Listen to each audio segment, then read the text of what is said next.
Okay, welcome everybody. My name is Nayaswami Dhyana. I'm here for another few days, and I'll be coming back and forth between Delhi and here. I've just come from America. I was there for 6 weeks. There's a lot to share with you all. I bring greetings from the heads of Ananda worldwide, Jyotishan Devi Ji, from Jaya Ji. I spent time with all of them. You name it, the person, I spent time with them, and they all send their greetings to the Guru Bhais here in India. Okay, let's start with a prayer, and then the format for tonight, it's your normal format, prayer, chant, meditation. I've selected an excerpt from a talk by Swamiji, about 3 minutes or so, 5 minutes maybe, and then I'll speak a little bit, just very short, hopefully. And then we'll go into questions and answers. I'll say a little bit about my trip, and then it's time to really share about really Master's World Brotherhood colonies. Environment is stronger than will is a topic. Think of questions you might have as we go along, and it should be a nice satsang. And at the very end, we'll have an arati and blessing. Okay? They've been keeping me busy since I came. This is my 5th program in 2 days. So nice to meet all of you who I didn't meet yesterday or this morning. Okay, so let's start with a prayer. Heavenly Father, Divine Mother, friend, beloved God, great gurus, Jesus Christ, Babaji Krishna, Lahirima Shaya, Swami Shri Yukteswarji, beloved Guru Deva, Paramhansa Yogananda Ji, saints of all religions, we bow at thy feet. We are thy children, seeking to return home to thee. Guide our footsteps, guide our efforts, and bless us all along the way to thee. Om Shanti, Shanti, Shanti. Let's inhale and tense the whole body. Vibrate, exhale, and relax again. And once more. Tense with will, relax and feel the flow of the energy. Sit up straight, away from the back of the chair. And join me in this chanting. Hymn to Brahma.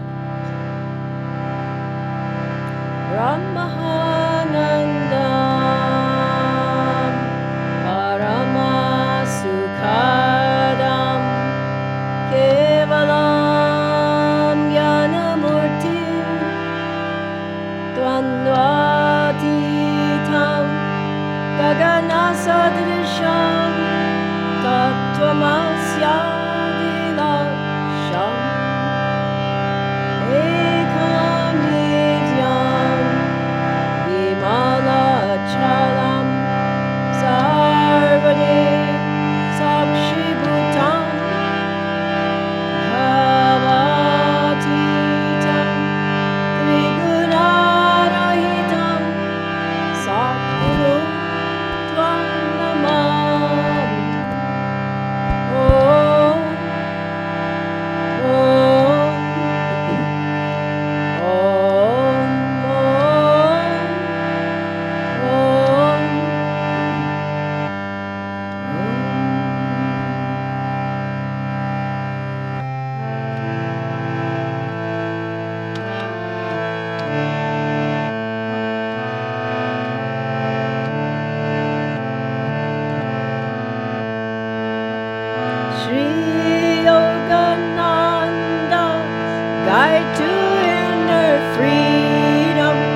Let's meditate now for a few minutes together. Fix your gaze at the spiritual eye and dive deeply there, calling to God, reveal thyself. Try to see the light of spirit there. Feel the blessings flowing from God and the Masters. We'll meditate for a few minutes together now.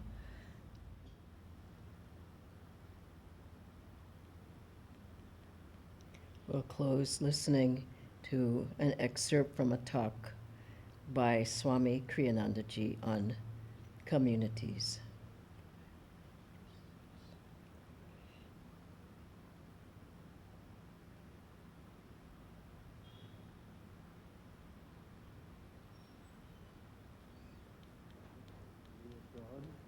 To be able to start communities. And I have started about 7 communities, 6 in America, 1 in Italy. I'd like to start communities here in India. But what I've seen in these communities is that there is harmony. 1,000 people all together in these different communities, and they're always in harmony. I don't say always, that's exaggerating, but you know, for example, our meetings. When I pick up the newspapers here in New Delhi, and I read about the half the parliament storming out in protest against the other half, and the next day the other half storms out in protest against the first half, and there's always fighting and sometimes even coming to blows. And I think, my goodness, here we have a group of people living together at close quarters, and yet there's always harmony. I cannot remember in the 35 years of our existence, I cannot remember a time when a meeting didn't end in harmony. That didn't mean that I was there imposing my will on anybody, no. I give people a right to express their will. But we respect each other, that's the secret of it. We allow people to be what they are. If we don't agree, okay, let it be. Let's agree to differ. But we have seen, and from experience, I'm not just giving you some beautiful, airy theory, but from experience we have seen this, that people think, first of all, if they think, first I want to do God's will, and why do they come to a spiritual community if not for God's will? So immediately they're not thinking, what do I want, but what does God want? And a song by Swamiji, Many Hands Make a Miracle.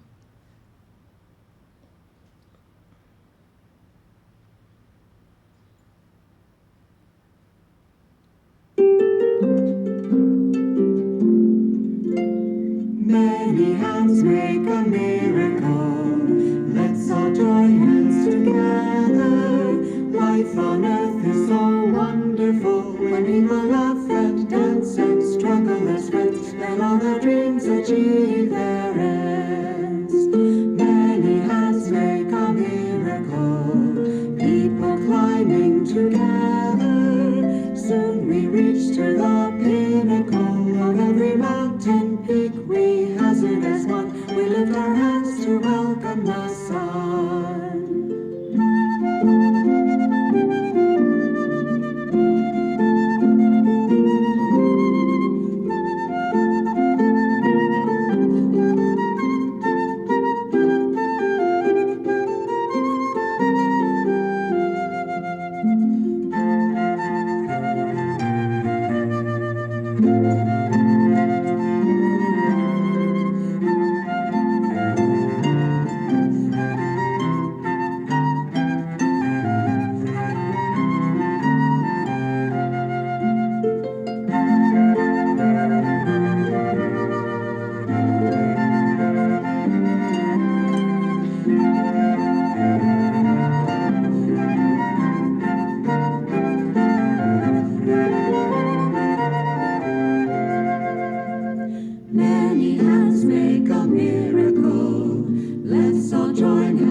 Shanti, Shanti, Shanti.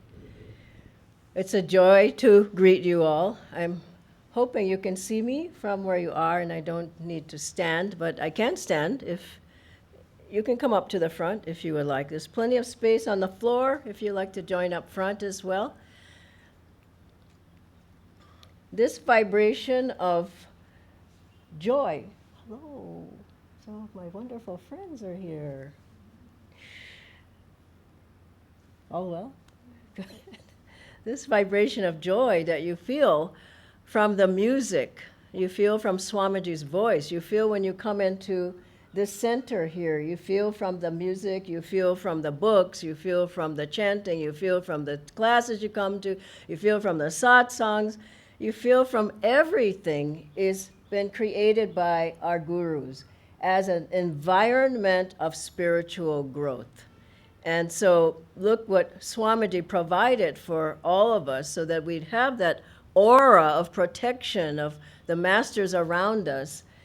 400 pieces of music. That's quite an environment to be in, and I hope you listen to that music. I'm singing it and I'm playing it. You can learn it on the harmonium, you can get in the choir, you can do a variety of things. But one way we stay in a spiritual environment is through the music. Another wonderful way, Swamiji wrote 150 books.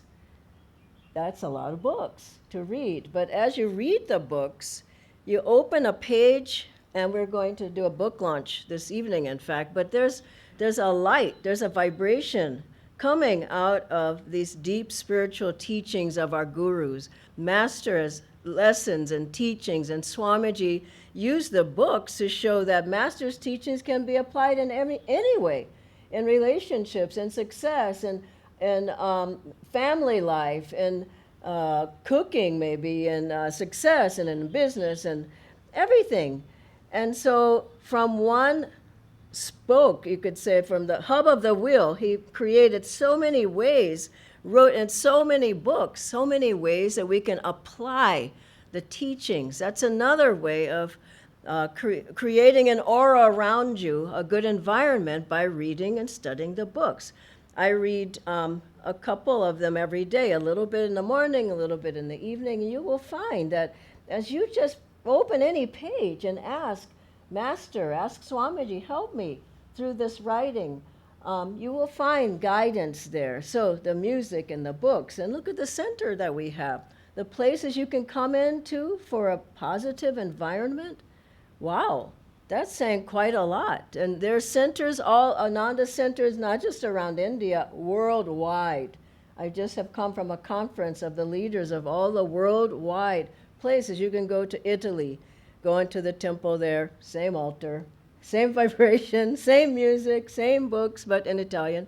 You can go to Australia, you can go into America, you can go into South Africa, you can go into New Zealand, you can go into various places. Then you will find the same vibration, the same aura of the masters, of Swamiji, of that master and Swamiji created. And that is the environment that we want to stay in. And many people go outside of that environment. They're reading, something that's not quite good for them to read. Who knows what they're watching, what movies and what TV programs, and staring into the TV screen for hours and hours, and who knows what they're doing on social media, and the news is making you heavy, and it goes on and on. And you can go there, but it's not going to help the spiritual environment that the masters have given us. And so coming to places like this, coming to the satsang, serving at the center, going to Watonde retreat, spending time there on your own, go to Ananda village, going to Ananda in Assisi, all of these things help to create a very powerful energy within you. I'm just coming from Ananda village, as I said, that started in 1968-69. So there are people there. Now I should say, it's not the buildings aren't the thing. It's the people, the vibration of people who have been there 55 years meditating, 40 years, 45 years, 30 years, whatever. And going, how many Kriya initiations have been on that property? How many meditations? How many choirs singing? How many talks by Swamiji? How many guests who stayed at the Expanding Light and felt the joy of God?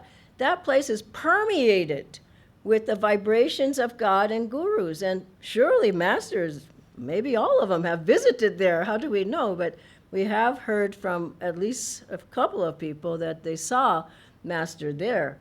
And surely, why wouldn't he come? So that environment is one that's rich. Now, how do we translate that here? Well, here we are. We have a beautiful center here. We have a beautiful center in Chennai and Mumbai and Bangalore and NCR and Chandigarh and Hyderabad and various places. Online, home study. This is our environment. We have to realize that this is our vibration.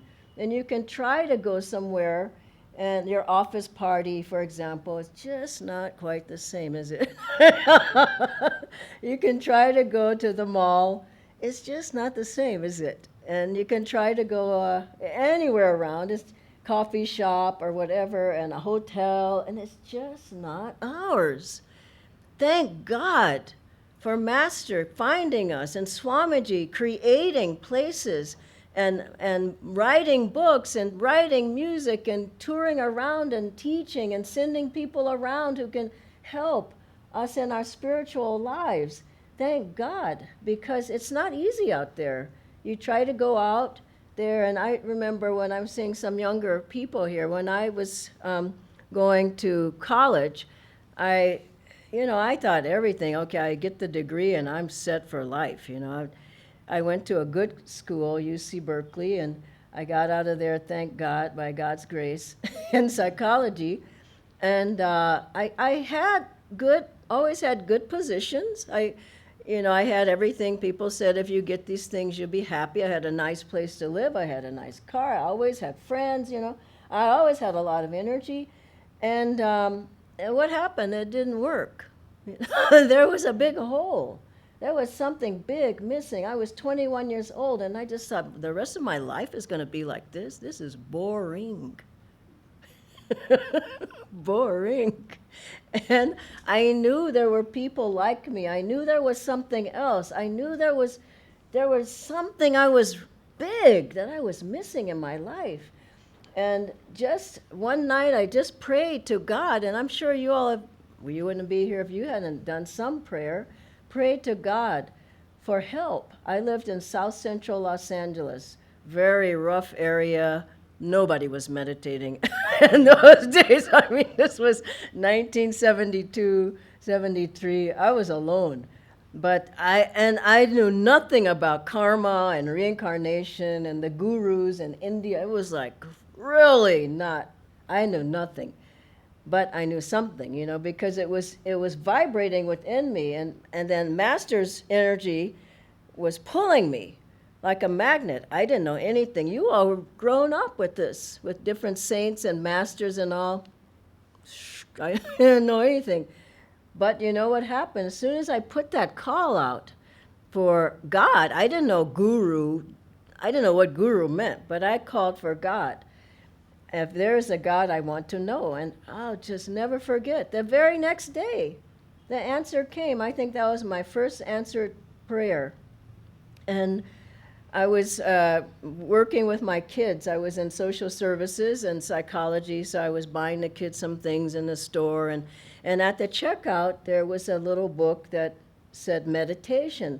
Now I was young and wild, and in that area I lived in, meditation, what's that? But something just kept pushing me to just get it, don't think, just buy the book. And I bought that book, and I went, and I was at my lunch break. I was in a park near where I was working, and I started reading that, and I just was feeling something, something I never felt. I'm sure you felt this too, or you wouldn't be in the room. There was something I never felt before, but I knew it was something I needed to do. And then I just still can't believe what happened. I was sitting on a park bench reading, and down from me, maybe like from here to the front of the grounds here, there was a man sitting on another bench in the park. He was meditating. I just couldn't believe that. Can you believe that? No, I didn't believe it myself. I mean, he was sitting like this. And I looked at the book, I looked at him, I mean, there was like a bolt. Something happened, there was a bolt. And I just got up and I ran over there and I just said, "What are you doing?" The poor guy, he says, "Well, I was meditating." I said, "You just don't know, I'm reading this right now." I was thrilled. And turns out he was a teacher, meditation teacher, TM. And Maharishi Mahesh Yogi was just going around America. I think that was TM. And so anyway, I just said, I just got to learn this. Within 1 week, I was meditating. Wow. 1 week. Brought my fruits, my flowers. I got a mantra. And what book did they give me? Master. 1 week. You see? That vibration, the samskars, the deep desire, the sincerity, the devotion, the longing to know, it all came together, and Master said, "Okay, come on." Just like he said to all of you, "Okay, come on, I'm going to take you to your environment, your aura, your spiritual home. I want to take you there." And so here we are in one of Master's homes. And he has homes in so many places. And the real home is where? Inside the heart. This is why we meditate. And we go inside and we feel the blessings, we feel the grace, we feel the everything of the Guru that's just there, planted in the heart. And then what else happened? Someone told me about Ananda. I just, step by step, someone said there's a great yogi. Yogi, I didn't know yogurt. What was a yogi? Yogi. I mean, I read autobiography of a yogi. I still didn't get it. It was like, whoa, those stories. I loved them, but I didn't understand them. All the miracles that happened, and the levitating saint, and the saint with 2 bodies, and Rama raised from the dead, and whoa, I went, this is too much for me. But I saw Master's picture and I believed in him. I believed in him. And then someone soon after, not that soon, but I don't know, maybe a year or so, told me about Swami Kriyananda. There's a great yogi. He lives up in the foothills, Sierra Nevada foothills. I was living in California, as I said, and he trains people. It's a place where they're all Kriyabans, all disciples. I got Kriya before I went there. They're all disciples. They're all serving. And he trains you. I went, I'm going there. I got in my car alone. I left my family crying. I drove there to Ananda, and I met Swami Kriyananda in 1978. And he looked at me and he said, "This is your home." First words. Meaning, this is your environment. This is your home. You should think about living here. And that was a long time ago. And ever since then, I followed the teachings. I stayed in the environment of Ananda. Swamiji, after a few years, I wasn't there 5 years, maybe less, he asked me would I go to Italy to start our work in Europe, to create the environment of Ananda. I was so young and so green, shall I say. I didn't know much of anything. I wasn't even 30 years old. But I said, yeah, I'm going. I spent 7 years there creating environments of Ananda all throughout Europe. Then he said, now you go to Africa and you help there. I said, gee, Africa's big. Where should we go? We ended up going to 3 African countries, South Africa, Zimbabwe, and Nigeria. That's a whole nother story, but living in a like a shack with no running water, no electricity. But boy, was that fun. Mosquitoes all over you. But creating an environment of Ananda. Now, South Africa, we have a group, we have people in Nigeria. And this was 1991 when we went there. I went back to Ananda village. I served there. Then Swamiji said, now go to Australia, create an Ananda environment there. We went to Australia. I thought nothing would ever come from that visit, but now there's big groups in Australia. Now there's groups in South Africa. Can you believe that? Durban is one of them. I loved it in Durban. And so then after that, when Swamiji came to India, he says, yeah, come on. We're going to India to create an Ananda environment. Wow. Well, people can learn Master's teachings, where they can meditate together, where they can do Ananda yoga together, where they can study the teachings, where they can come to satsangs, where they can get in a choir, they can learn the songs and sing, where they can chant the chants, where they can... He said, are you coming? There were 40 of us who came. He called people up. Are you coming? Are you coming? Are you coming? We've got our brothers and sisters in India. And we came to create an Ananda environment. And so this is what this is about. It's not just I come and I meditate and I go home. It's a culture. That's probably the best word. It's a vibration.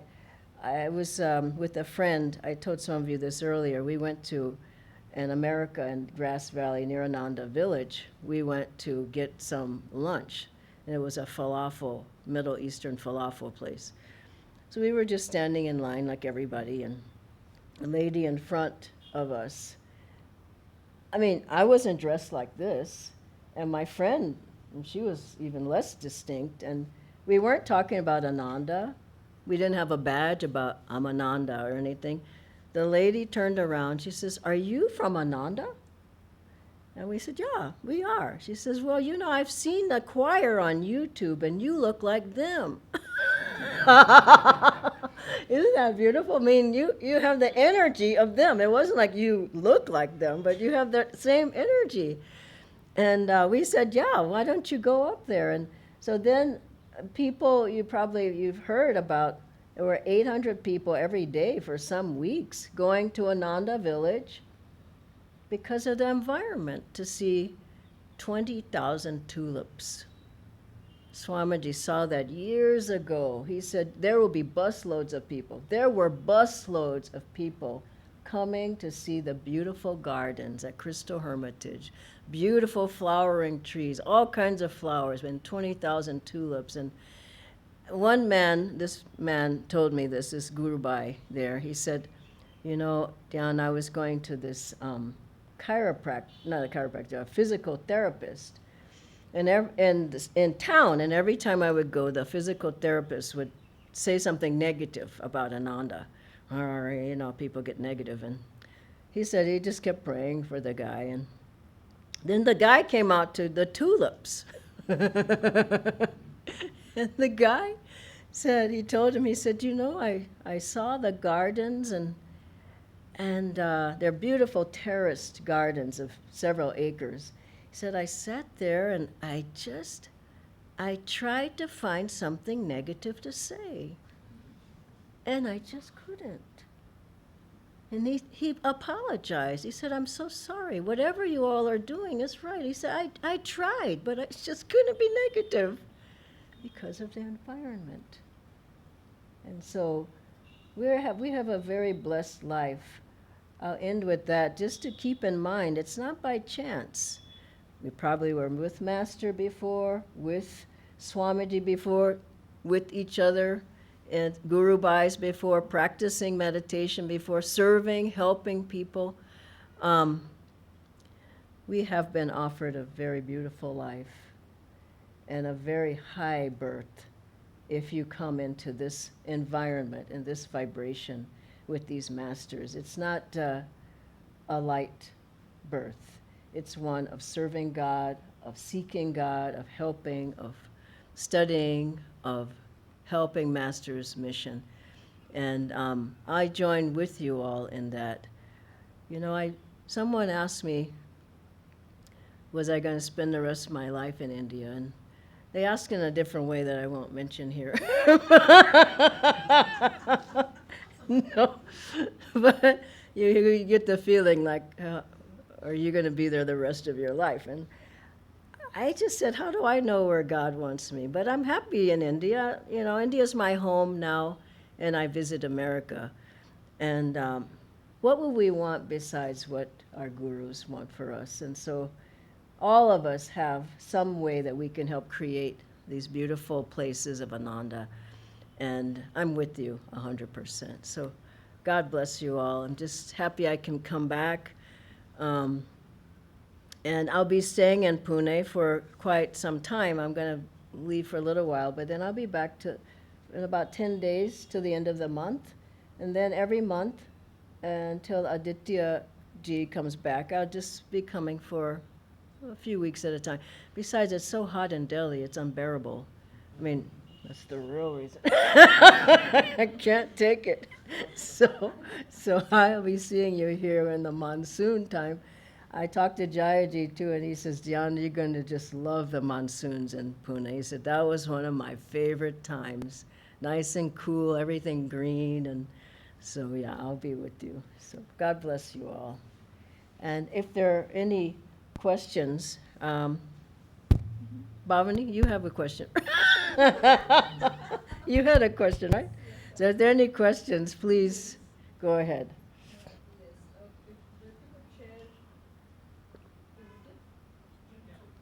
How long is this satsang go? Acha, theek hai. So Dhyanaji, if you could share some stories with Swami Kriyanandaji in your service with him about how you chose the environment of Ananda whenever a habit, a past habit came up, or any time that you just needed to lift your energy. So the story of Swamiji when I felt I need to lift my energy. That's a hard question. Let's ask another one first. I'll come back to that, but let's ask something. Anybody else? How does environment and willpower go together? Yeah, well, the thing is, the will, I mean, if you're in the wrong environment, your will typically gets weak. If you go with somebody who says, let's just go out and go to a party, and you haven't been to a party you don't really want to go, but they keep saying, come on, everybody's going to be there, why don't you come? Or are you above everybody? And so then you say, oh, okay, why not? And you go there and you don't feel comfortable. Your will is getting more and more weak as the longer you're in that environment, because you're not with any strong spiritual minded person typically. Master said, take a bodyguard with you. Well, I mean, not that kind of bodyguard. A spiritual bodyguard when you need to go somewhere. And I don't take a bodyguard with me, but I take the books, I take the music. That's the bodyguard. I have a bangle, I have a navratna. I'm just like serious about this. So you need strengthening. Of course, Master said the best bangle is devotion. But anyway, if you're in the wrong company, it pulls you down. You're in the wrong environment, it pulls you down. So what do? You have to go to work. You strengthen yourself with your sadhana. Then you go. You understand what I'm saying? So if you're not energizing, you're not doing kriya, you don't chant, you don't read anything, and you just say, well, I guess God will protect me. Well, how can he? It's tough out there. So you need to be centered in yourself, gain the strength, and that will give you more willpower. And the real environment, just think about it, is really inner, isn't it? I mean, the outer is good, but the inner, the more you can strengthen yourself inside, what did Master say? You'll be able to stand unshaken amidst the crash of breaking worlds. You'll be able to do anything. And I'll tell you my own story, so it's quick, but when I first came to India, I mean, it's almost been 20 years now, and Devi Ji was with me. She was visiting, and I was going to stay, and gosh, it was so hot, and there was mosquitoes, and there was this and that, and I just was like, I just don't know if I can handle it. And she said, listen, after you've been here long enough, you'll be able to take anything, you know. You'll be able to handle anything, and it's the truth. If you just really keep your sadhana strong, keep doing what you should be doing, you can handle things. But if you go weak all the time, and I think you need some challenge. But you also need the strong sadhana, and here's another one, you need satsang. I mean, you need to meditate with other people. Your meditation, is it great? Probably not so great, you know. But if you're with somebody who's had meditated longer than you, years, decades, maybe 30 or 40 more, you probably meditate better. So that's a positive environment that will positively help your will. You know, you won't be fiddling around. We used to sit with Swamiji at 8-hour Christmas meditation, like he'd be sitting there, we'd move up as close as possible. And that meant you did not move. If he opened his eyes, you were in trouble. That meant you were a disturbance in the force. So we sat there because, you know, that magnetism was strong. So be with strong people. Be with people who are sincerely on the path, who are really, and you have good teachers here. Be with them. Seek people out and come to Kriya, come to this, come to the choir thing, whatever you can do. Be a part of it. There's a Kriyaban retreat coming up next month, and we're having our first spiritual renewal weekend. Not week yet, but we'll inch up to a week, but weekend in October when Jyotish and Daviji come. You have to dive in and start swimming. You can't just keep looking at the water saying it's cold. You have to get in at a certain point. And so you strengthen your will through the practices and through being with good company and the environment. Yeah. Anyone else? Yes. Dhyanaji, namaste. Namaste. So, whenever you in some tough situations or challenging situations, can you share some experience where Swamiji has actually turned around the situation for you? That's a good question. Yeah. Many. But there was one where I was really, my will wasn't strong enough. And I was really trying my best. And I knew his will was much stronger, and his magnetism was stronger, and his energy was stronger, and his attunements everything was stronger. I mean, it's like a parent with a child. And the parent is stronger than the child, so you try to help. So at a certain point, I remember going through just a very hard time. Everyone goes through them. Nobody can escape it. I mean, let's face it. So this was a difficult time when I was just coming to India. I mean, it was difficult for many people. It was just chaotic. Lots of things going on, things going wrong, things, you know, just a lot. And I remember going to Swamiji, and I said, you know, I'm trying my best. And I'm sure you all have been in that. I said, I'm doing affirmations, I'm doing more Kriya, I'm Hangsa, I'm doing the Om technique, I'm energizing, I'm doing more Mahamudra, I'm studying, I'm doing affirmations, I'm teaching a class. I said, I don't know what else I can do. I'm just not picking up. And he said, it's okay, don't worry about it. And I was worried a lot.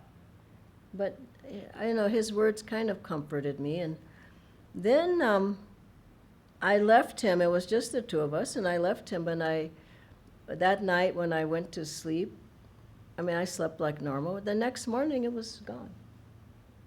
That whole heavy feeling was just not there anymore. And I know it wasn't me. I tried.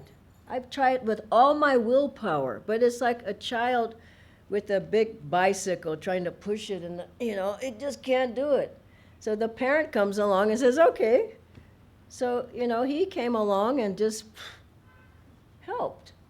And so how else do we get that help? Healing prayers, people praying for you. Isn't it so? Coming and being in the powerful energy of the satsang. And better to go up than down. So if you're having a hard time, don't just call anybody, you know, just call and talk to anybody. And I kid about this, but, you know, if you call a person who's just not on the path, you say, you know, I'm going through a difficult time. So am I. You know, you call a guru by, say, you know, I'm going through a hard time, and I say, oh, let me send you this video of Swamiji. I just saw, oh, I got a song Swamiji is singing.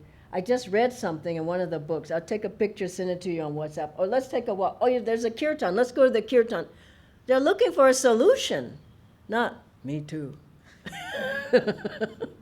So try to, when you have a difficult time, if you just get in the room, that's why I tell people, just get to the center. Do anything, just serve downstairs, serve in the library or anything, but just be in the vibration. You know what Master said about to that boy Kashi, the young boy, who's 12 years old. Master was telling the different ones what their life would be. They said, well, I'd be a monastic. No, you will marry, you will do this, you will do that. And got to Kashi, Kashi says, well, what about me? He says, oh, well, you will die soon. And Master felt so bad he said it, but it was the truth. So he did die soon, but the boy said, would you find me afterwards? But the point of this, and Master did, and you know the story from AY. But the point of this is that he told him to stay in the vibration of the ashram. Wow. And his parents took him out. And Master just said, you killed my boy. You know, he was not pleased, but he found him, and he brought him, they gave him his old name back, Kashi, the parents, and Master took him, at 12 years old, took him to a Himalayan yogi to continuous training, environment of the Himalayas. So, you know, you have to stay in the vibration of the ashram. If you're feeling badly, like I just had long flights to come back. I was alone, but I had the books, I had talks, I had the music, you know, and I just kept trying to keep the aura strong around. So you can do it.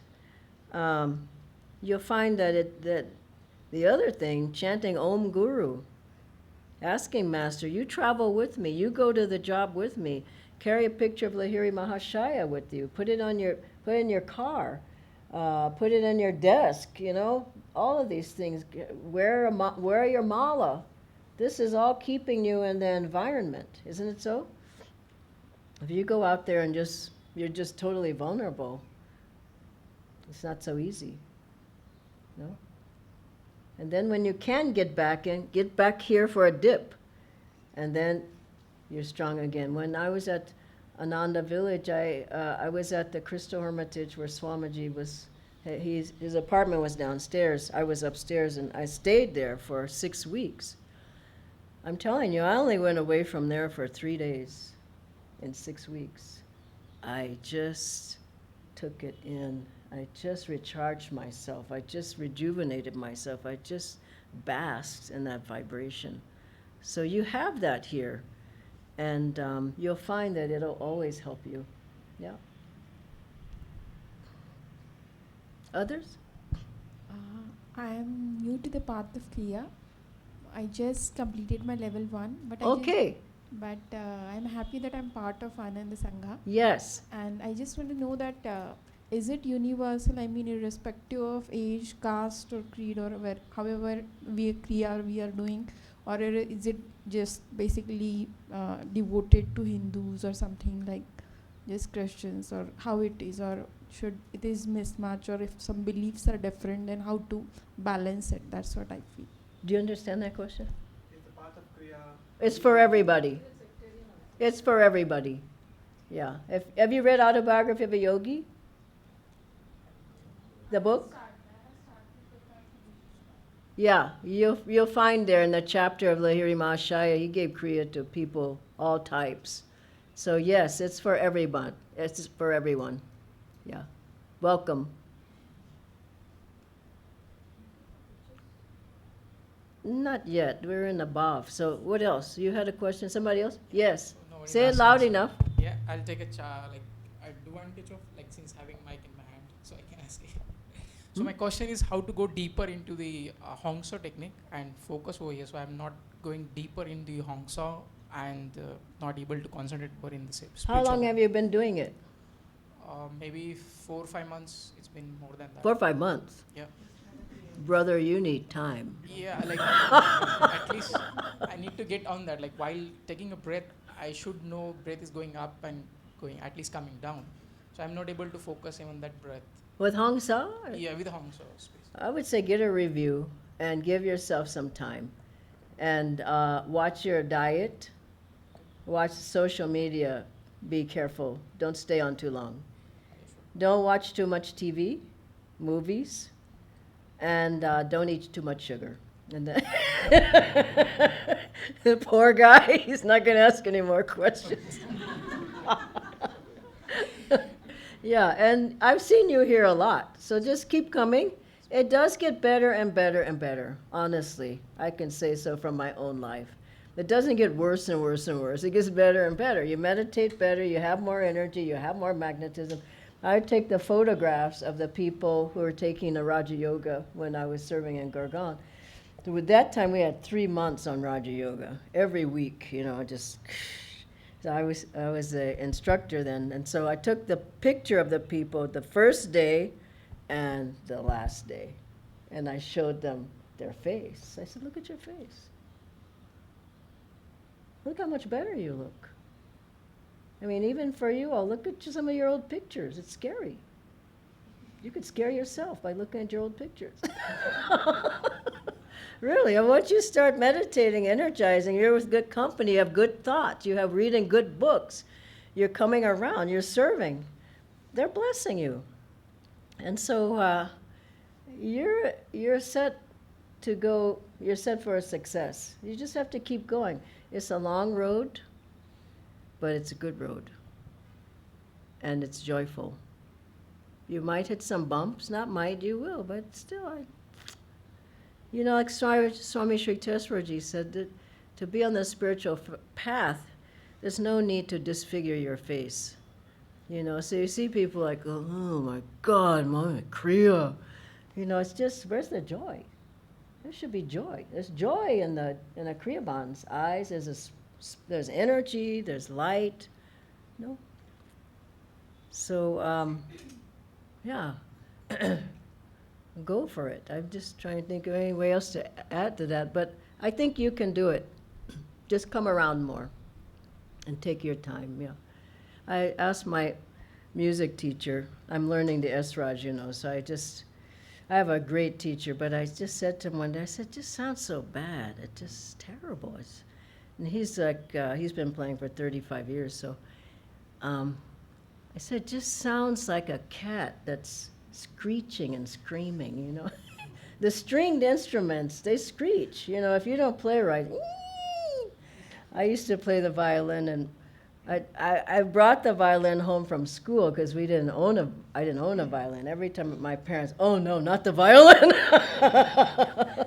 But the Esraj is, those high notes aren't much better. So anyway, I said, I'm just discouraged. It sounds so bad. It just sounds like a cat. And he said, yes, I know. I used to have that cat. But now he's gone.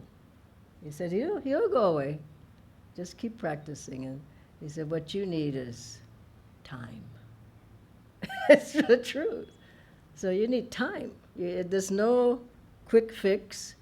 Time, devotion, everything we've been talking about. Yeah. Watch the diet too. Okay, Bhavani, you had the last question. You had a question? No. We're going past the time, but I don't mind. It's up to everybody.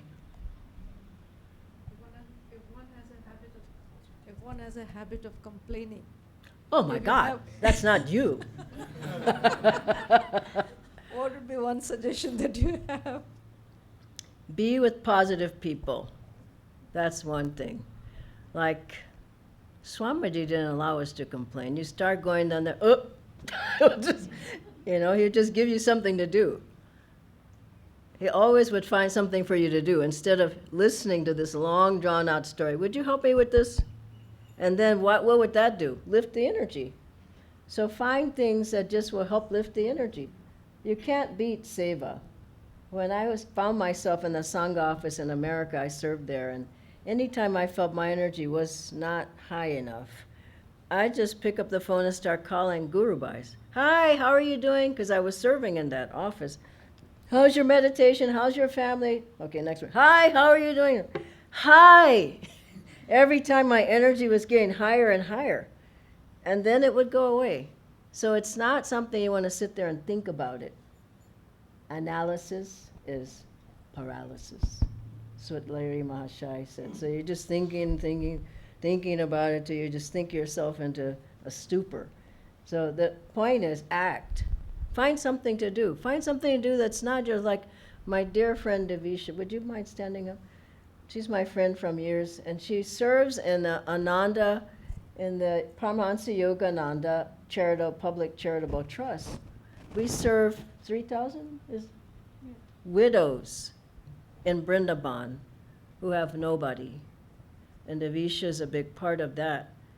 Now, she has a lot to do. Is she thinking about herself? She doesn't have time. No, and she wouldn't anyway. So find something, some way you can become selfless, channel energy into other things, and you'll find that, wow, you just start getting stronger and stronger in yourself. Thank you, Devisha. Just sweet. Hello. Dhyana ji, I have one question. Yes, please go ahead. Yes. As being on a spiritual path, we are spiritually inclined, we can say. And sometimes even we people get run out of our emotions. We do get angry sometimes. But people around us, they always take us for granted that they start doubting our spirituality. If we get angry, even if we run out of our emotions, they said, oh my God, you're practicing meditation, how you can get angry? Mm-hmm. How you can run out of your emotions? So they start doubting our spirituality or maybe our practices. Sadhana, yes. Uh-huh. So how we can answer? Like, it's Why not are an you worried overnight- about them? I know. You should be worried about yourself. Yes. Why are you worried about them? What they think about you? That's a delusion. So if they think you're not spiritual, I can look at you and tell you're spiritual. So if they can't see that, what are you going to do? I'm spiritual? God, just leave it. So if they don't feel you're spiritual, well, I mean, probably a lot of people don't feel you're spiritual. Do all your relatives feel you're spiritual? No. But are you going to leave it because your relatives don't think you're spiritual? So you have to decide that, no, this is what I'm doing, and it's the best thing I can do. And don't let them judge you. Let God judge you. Let Master judge you. If you feel uncomfortable there, then that's a problem. But if you feel uncomfortable because your aunt said you don't look spiritual, I mean, you got a long ways to go there. There'll be a lot of people who say you don't look spiritual. But, try to curb your habits. Do your best. We're not perfect here. We're trying our best. So do your we are best. working on us. Yeah, do your best. You're just not finished yet, and so.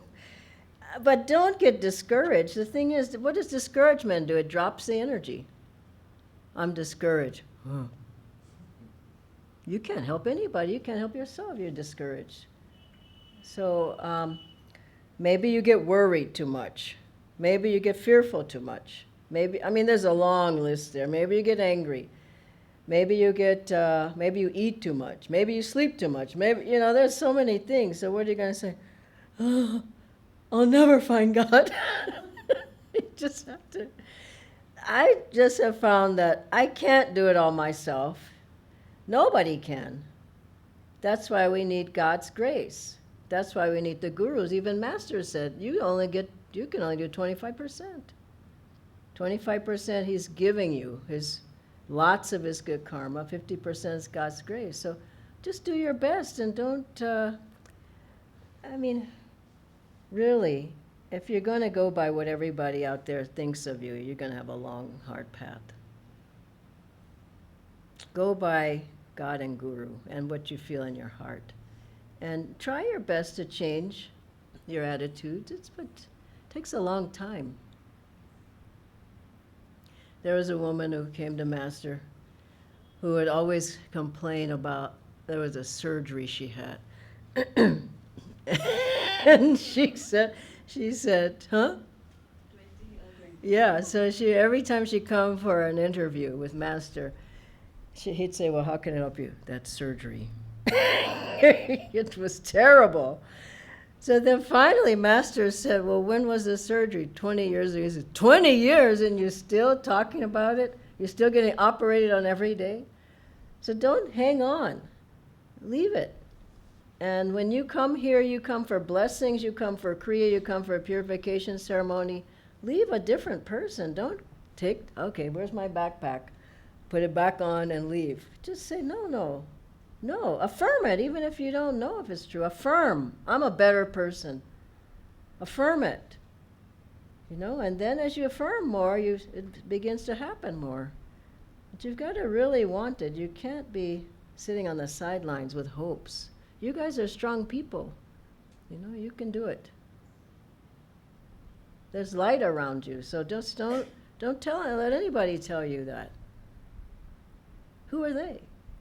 That's what I would say. Who are you to tell me? Okay, then. Bhavani, you had the last question? Acha, no, you can't ask because the girl behind you is asking now. Boliye? How can we look for a guru in each and every moment or everything we do in our daily life? What a wonderful question, isn't it? How can you feel the guru? Is that what you're trying to say? Om Guru in the mind, a picture of Master.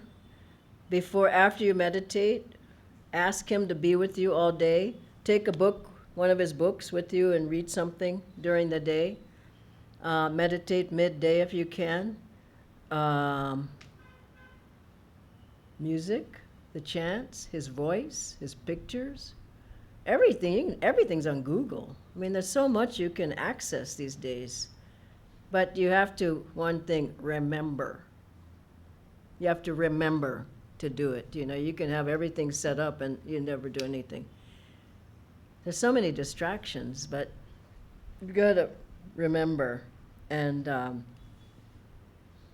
you know, I all this time I've been on the path, I never felt Master wasn't there. I felt I wasn't there at different times. I never felt, no, he didn't help me. Not once. Isn't that interesting? Never. I felt I didn't help myself. I didn't reach out enough to him, or I went another direction, or one time I even left Ananda for 3 years. Everything that could go wrong did. It was early on.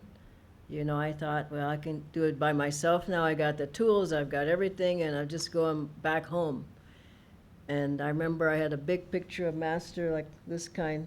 The glass fell off the wall, cracked. I went, uh-oh, that's not a good sign. My mala broke, all the beads fell on the floor. I said, oh, that's not a good sign either. And that went on for 3 years, barely. And this is environment, I was barely hanging by a thread with meditation. I didn't have the strength. I didn't have the willpower. But I loved Master, and after about 3 years, I could just feel him saying, what are you doing? I told you to go to Ananda, just go back. I went back and everything opened up again. So you might think you're strong enough to go out on your own. And I'm a strong person, but it surely did not work. So, okay? Okay, everybody. Bhavani, did you? Come on, you can ask. What was it? Story, oh, you want some story of Swamiji? A story of Swamiji with what now? With the context? Even, generally, Dhyanaji, how he created a strong environment for all who came. Yeah. You know, Swamiji was here in Pune, and he lived here. I mean, you're blessed that he's here. His house is here still, and Watunde, and what I want to say is his feeling. What strikes me, it takes Oh. sacrifices to create an uplifting Yeah, he came when he was 77 years old to India. He wasn't well. He had several bouts in the hospital. But he was determined to find Master's children and to help and to set these places up. He would send us out. It was Jayaji, Dharmadas Ji, and Shankar, myself, different Haridas, different ones, because he couldn't travel very much. He would just say, just get out there, go do programs, teach, give Kriya. And he did it once himself, but he really wanted to set these places up. That was his goal, to get Master's name and his teachings known in the country of his birth. And so Swamiji planted the seeds. It's not us. He came, he had programs on Asta and Sadhana, were those the ones? Yeah. He would every day make 10 shows, 20 minutes each. And I think he made, I don't know, nearly 300, but he was just working on those, and we had a bookstore. Then he had satsangs every weekend at Gurgaon, where people would come, and he had different classes. He was, at that age, he still ran circles around us. He had so many ideas, so much creativity. He knew he didn't have many years left. He kept calling out to Indians to come and join. He kept saying, I want Indians doing this work in India. And in the beginning, there wasn't any. But he just knew people would come. He was so happy when people did come, when he met you and he saw you, and he was thrilled. So he planted the seeds here. We're just watering. But he was the one who, Master sent him at the end of his life. This was his last project, was coming to India. He always said at the very beginning we'd be coming to India. From the time I met him in the 70s, we're going to India. And people went, how?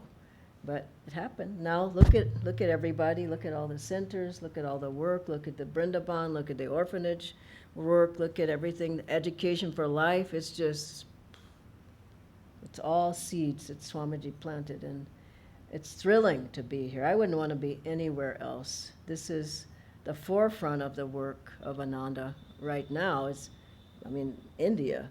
Everyone's wanting to come and help. And then Swamiji said this. He said, India, the numbers in India would take over be larger than all the rest of Ananda's work in the whole world. We got the numbers in India. So he said, let's see what Master wants to do. Finally, he said, Master and Babaji are behind the work. They're the ones doing it. We follow them. Okay, God bless you all.